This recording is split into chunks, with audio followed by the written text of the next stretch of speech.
Hi welcome to NTV digital. ఆంధ్రప్రదేశ్ను bird flu వణికిస్తోంది. ఉభయ గోదావరి జిల్లాల్లో పలు కోళ్ల ఫారాలు బర్డ్ ఫ్లూ దెబ్బకు మూతపడ్డాయి. వేలాది కోళ్లు చనిపోతున్నాయి. వాటిని ఎక్కడికక్కడ పూడ్చిపెడుతున్నారు.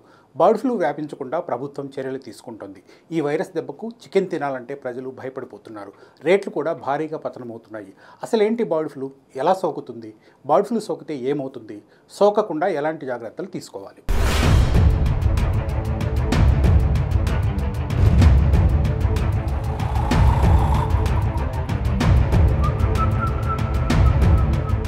ఆంధ్రప్రదేశ్లో బర్డ్ ఫ్లూ కలకలం రేపుతోంది. భారీగా కోళ్లు మృత్యువాత పడుతున్నాయి. దీంతో ఇతర ప్రాంతాలకు వైరస్ వ్యాపించకుండా ప్రభుత్వం చర్యలు తీసుకుంటోంది. తూర్పుగోదావరి, పశ్చిమ గోదావరి, కృష్ణా జిల్లాల్లో బర్డ్ ఫ్లూ బయటపడింది. దీని దెబ్బకు వేలాది కోళ్లు చనిపోతున్నాయి.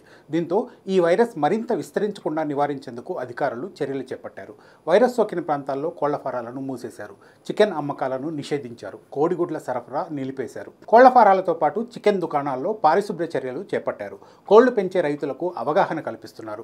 ఎవరికైనా ఫ్లూ లక్షణాలు కనిపిస్తే పరీక్షలు నిర్వహిస్తున్నారు. ఆంధ్రప్రదేశ్లో బర్డ్ ఫ్లూ సోకడంతో తెలంగాణ అప్రమత్తమైంది. ఏపీ నుంచి తెలంగాణలోకి కోళ్లు, గుడ్లు రాకుండా సరిహద్దుల్లో చెక్పోస్టులు ఏర్పాటు చేసింది. ఏపీ సరిహద్దు జిల్లాల్లో బర్డ్ ఫ్లూ బయటపడడంతో తెలంగాణ అప్రమత్తమైంది. ఖమ్మం, నల్గొండ జిల్లాల అధికారులు అలర్ట్ అయ్యారు. 24 గంటలు సరిహద్దుల్లో చెక్పోస్టులు ఏర్పాటు చేసి తనిఖీలు చేస్తున్నారు. ఏపీ నుంచి కోళ్లు, గుడ్లతో వచ్చిన వాహనాలను తిప్పి పంపించేస్తున్నారు. ఉమ్మడి ఖమ్మం, నల్గొండ జిల్లాల్లోని చికెన్ షాపులకు ఎక్కువగా ఏపీ నుంచే కోళ్లు, గుడ్లు సరఫరా అవుతూ ఉంటాయి.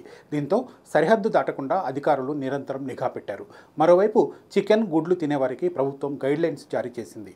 ఇప్పటికైతే రాష్ట్రంలో బర్డ్ ఫ్లూ కేసులు నమోదు కాలేదని పేర్కొంది.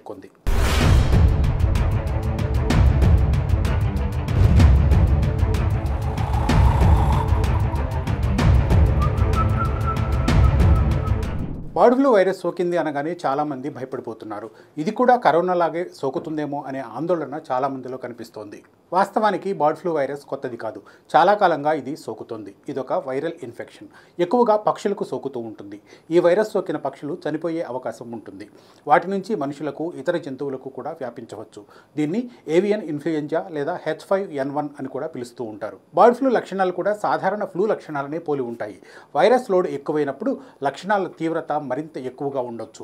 అలాంటప్పుడు ప్రాణాంతకం కూడా కావచ్చు. బర్డ్ ఫ్లూ సోకిన వ్యక్తుల్లో జలుబు, దగ్గు, చలి, జ్వరం, తలనొప్పి లాంటి లక్షణాలు కనిపిస్తాయి. కొన్ని సందర్భాల్లో న్యూమోనియా, శ్వాసకోశ లక్షణాలు కూడా కనిపిస్తాయి. రోగనిరోధక శక్తిని బట్టి వ్యాధి తీవ్రత ఆధారపడి ఉంటుంది. వృద్ధులు, చిన్నపిల్లలు, వ్యాధి నిరోధక శక్తి తక్కువగా ఉన్నవారు ఎక్కువగా బర్డ్ ఫ్లూకు ప్రభావితం అవుతుంటారు. బర్డ్ ఫ్లూ ఎలా సోకుతుందనే సందేహాలు ఇప్పటికీ చాలా మందికి ఉన్నాయి. పక్షులతో సన్నిహితంగా ఉన్నవారికి ఈ వైరస్ సోకే ప్రమాదం ఎక్కువగా ఉంటుంది.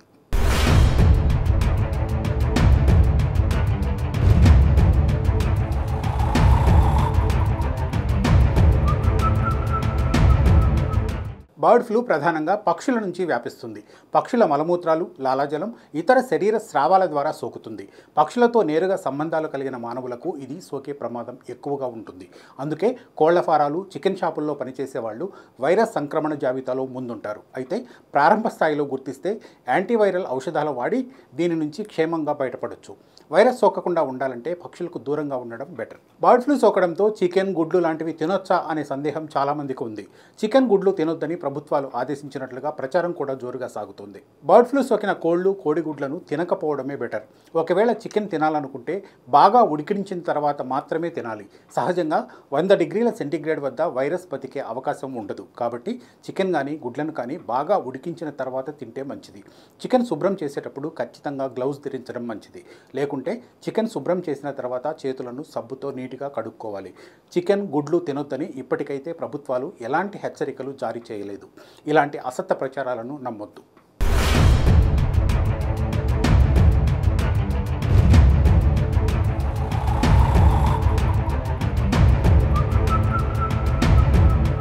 బర్డ్ ఫ్లూ ఎన్నో ఏళ్లుగా వ్యాపిస్తూనే ఉంది. దీని గురించి ఎక్కువగా ఆందోళన చెందాల్సిన అవసరం లేదు. పక్షులకు ఇది ఎక్కువగా సోకుతుంటుంది. అలాంటి పక్షులకు మనుషులు దూరంగా ఉంటే సరిపోతుంది. ఇలాంటి ఆసక్తికర కథనాల కోసం ఎన్టీవీని సబ్స్క్రైబ్ చేసుకోండి. Thank you.